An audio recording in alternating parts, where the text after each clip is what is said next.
Olá a todos vocês, alunos, estamos aqui para mais um Contraturno Digital. Eu sou a professora Ludmila Dutra de Geografia e estaremos aqui para verificar o que nós iremos estudar em relação aí ao nosso Contraturno Digital. Olha só, gente, na nossa aula 47 de Geografia, o título será sobre Conhecendo o Relevo Brasileiro em Partes, tá? E o objeto de conhecimento vai ser sobre os aspectos físicos, né, aqui do Brasil, em relação à estrutura geológica, na parte aí do relevo, né, também em relação à hidrografia, ao clima e também à vegetação, tá certo? Então, nós iremos estudar, né, essa parte mais específica em relação ao relevo brasileiro. Vamos lá para o momento da nossa aula. A paisagem natural é sempre o resultado da interação dinâmica, né, entre diversos elementos da natureza, tá? Agora eles vão estar interligados. Esses elementos, gente, eles vão agir uns sobre os outros, tá? De modo aí, como se um deles fosse sofrer alterações, tá? E isso trará modificações em todo o conjunto ou sistema, né? Por exemplo, o volume da água dos rios, né? Que pode variar aí de acordo com a quantidade de chuvas, né? Ou com o derretimento da neve, tá? Agora, isso, né? Tudo como uma parte ali da água que pode também evaporar, né? Vindo dos rios e também de lagos, tá? E isso acaba contribuindo para aumentar o quê? O nível da umidade da atmosfera, tá? E em alguns lugares, né, alguns locais onde os rios eles foram represados e formaram aí enormes lagos artificiais, acabou se observando, né, um aumento dos índices de pluviosidade, no caso aí as chuvas. Em relação ao relevo, chamamos de estrutura geológica aí as rochas, né, que compõem determinado local, tá? E elas podem estar dispostas em diferentes camadas, tá? Ser de diferentes tipos e idades e também originadas por distintos processos naturais, tá? Agora, a importância da estrutura geológica ali em relação à idade, né, depende do quê? Das riquezas minerais que vão estar associadas a elas e também do seu papel na constituição do solo e também do relevo. Agora, o ponto de partida aí para compreender a estrutura geológica ali de um lugar, né, é saber quais são os tipos de rocha que são predominantes, tá? Dependendo do tipo de rocha que aparece em maior quantidade, né, pode-se o quê? Reconhecer 3 tipos principais de estruturas geológicas. Em relação à estrutura geológica, gente, nós teremos aí os escudos cristalinos, ou também conhecido como maciços antigos, tá? Que vão ser compostos aí de rochas cristalinas, né? Com estrutura bastante resistente e também rígidas, onde a gente pode observar também através da imagem de uma chapada que acaba sendo bastante desgastada com os anos que vão se passando, tá? Agora, os escudos cristalinos, gente, vão ocorrer ali desde o período das idades geológicas bem antigas, né? Nas eras arqueozoica, né? No período aí pré-cambriano e também a paleozoica, ok? E acabam aí originando o quê? Os relevos planáuticos, né? Que também a gente pode observar aí na imagem. E, eventualmente, pode ocorrer o quê? Algumas depressões, né? Isto é, naquelas áreas ali mais rebaixadas. Mas, além, né, desse tipo de estrutura, também teremos as bacias sedimentares, tá? As bacias sedimentares, gente, já vão apresentar o quê? Rochas mais recentes, tá? Aí que os escudos cristalinos. Isso a gente estiver falando aí em relação aos escudos cristalinos, tá? E vão datar aí das eras Paleozoica, Mesozoica e também Cenozoica. E vão ser constituídas por detritos acumulados, né? E também podem ser compostas aí de rochas sedimentares e acabam aí originando o quê? As planícies, os planaltos sedimentares e também as depressões, como a gente pode observar também aí, né? Nessa imagem, um relevo, onde a gente observa várias camadas que foram surgindo aí com o passar dos milhares de anos, quando a gente estuda em relação à parte da geologia, né? E também do relevo, ok, gente?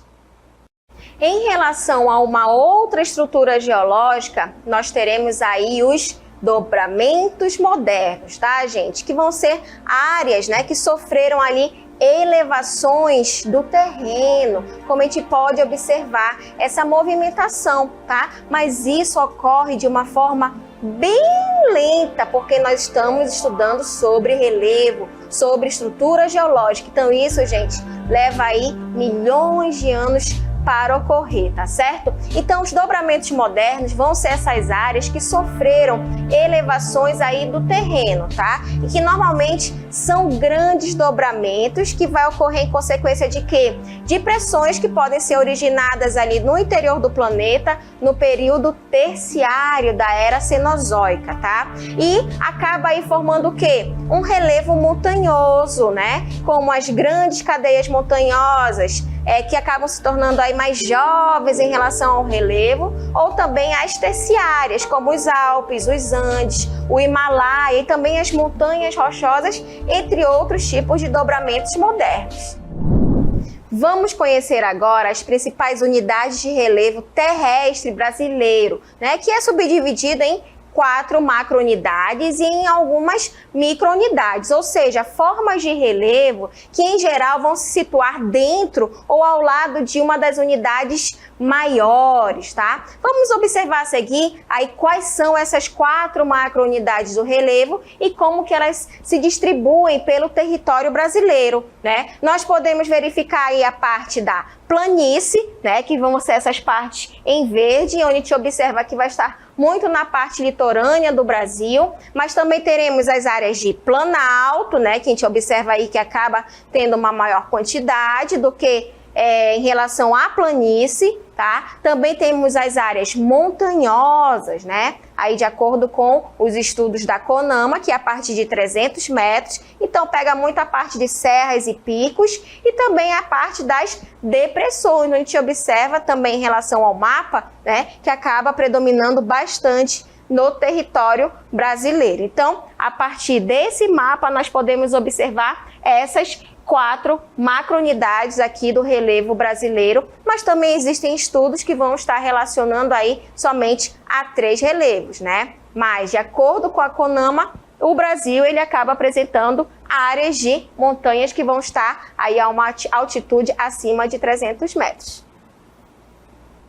Em relação ao relevo brasileiro, vamos estudar as características deles. No caso, os planaltos, né, que vão ser aí terrenos altos, variando aí de planos, que são as chapadas, até os ondulados, que são as colinas, os morros. E geralmente em um planalto acaba predominando os processos de erosão, né, pois o desgaste ali da rocha, ela vai ser maior do que o acúmulo de sedimentos. Mas além dos planaltos, também teremos as planícies, que são os terrenos planos ali que quase sempre são mais baixos, formadas pelo quê? Pela acumulação de sedimentos de origens diversas, como a fluvial, a marinha, a lacustre, a eólica e também a glacial. Mas além também das planícies, também teremos as depressões, que são as áreas rebaixadas, quando situadas abaixo do nível do mar, são denominadas depressões absolutas, tá? E quando acima do nível do mar, a gente vai verificar, né, que essas áreas, né, são áreas baixas, né, abaixo ali das áreas vizinhas, são chamadas de quê? De depressões relativas, tá? E estas últimas existem aí em grande quantidade aqui no território brasileiro e não tem depressão absoluta aqui no Brasil. E além das depressões, também teremos o que? As montanhas, que são os terrenos altos e fortemente ondulados, podendo ter aí várias origens, como os dobramentos, o vulcanismo, os blocos falhados e entre outros. Agora, além do relevo brasileiro, também nós temos que verificar a hidrografia, mais especificamente aqui da nossa região, no caso a bacia amazônica, né, que vai ser a maior bacia hidrográfica do mundo, com um dos maiores potenciais hídricos do planeta. E vai estar localizado aqui no Brasil, né, em grande parte, mas também em outros países aqui da América do Sul, sendo no caso aí a Bolívia, né, também teremos aí na presença da Colômbia, também teremos na Guiana Francesa, no Peru e também no Suriname e na Venezuela. E um dos principais rios dessa bacia é o Rio Amazonas, que é o maior e mais volumoso rio do mundo, sendo resultado aí do encontro dos rios Negro e Solimões. Outros rios importantes também dessa bacia pode ser o Rio Madeira, o Rio Xingu. Agora, a bacia amazônica, gente, a gente verifica que tem um grande potencial, né? E vai ser muito bom para quê? Para o aproveitamento da agricultura, da pecuária, o abastecimento e geração de energia elétrica. A bacia do Rio Amazonas possui cerca de 7 milhões de quilômetros quadrados e vai ser a bacia com maior volume de água doce do planeta, tá? Sendo composta pelo maior rio do mundo, o Amazonas. A região abriga também a maior floresta equatorial e tropical do mundo, a floresta amazônica, que é extremamente rica em biodiversidade, fauna e flora, sendo responsável também pelo equilíbrio ambiental e climático mundial, além de ter um excelente aproveitamento econômico e social. Também acaba se destacando aí várias espécies endêmicas, ou seja, encontradas apenas naquele bioma, né? Que são importantes para a produção de medicamentos, cosméticos e também de alimentação. Tudo isso aí vinculado, né, em relação à parte de aspectos físicos, ok, gente? Vamos agora para o momento do nosso Aplicando.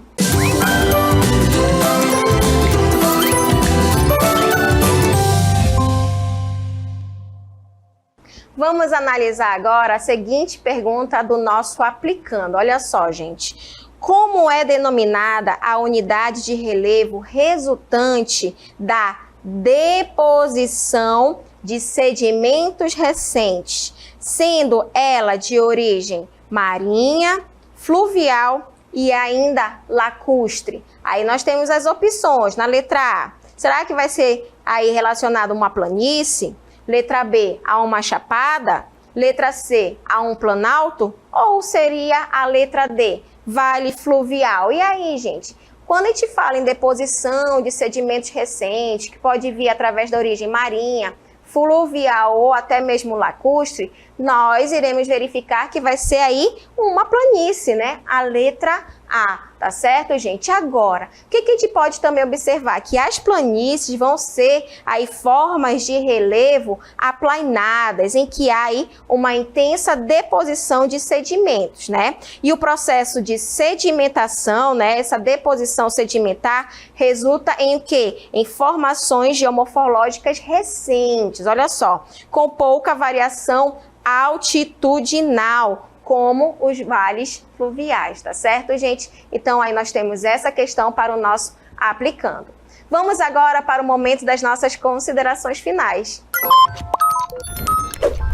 Nas nossas considerações finais, vamos relembrar o que nós estudamos, né, durante o nosso Contraturno Digital, que foi sobre o relevo brasileiro, onde nós identificamos aí as características de cada um desses tipos de relevos, né? Nós estudamos aí sobre os planaltos, né, que vão ser aí os terrenos altos, que vão estar variando aí de planos, ligados aí a chapadas e também a ondulados, no caso as colinas e também a parte de morros. Agora, geralmente, né, em um planalto, né, vai acabar predominando o quê? Os processos de erosão, tá?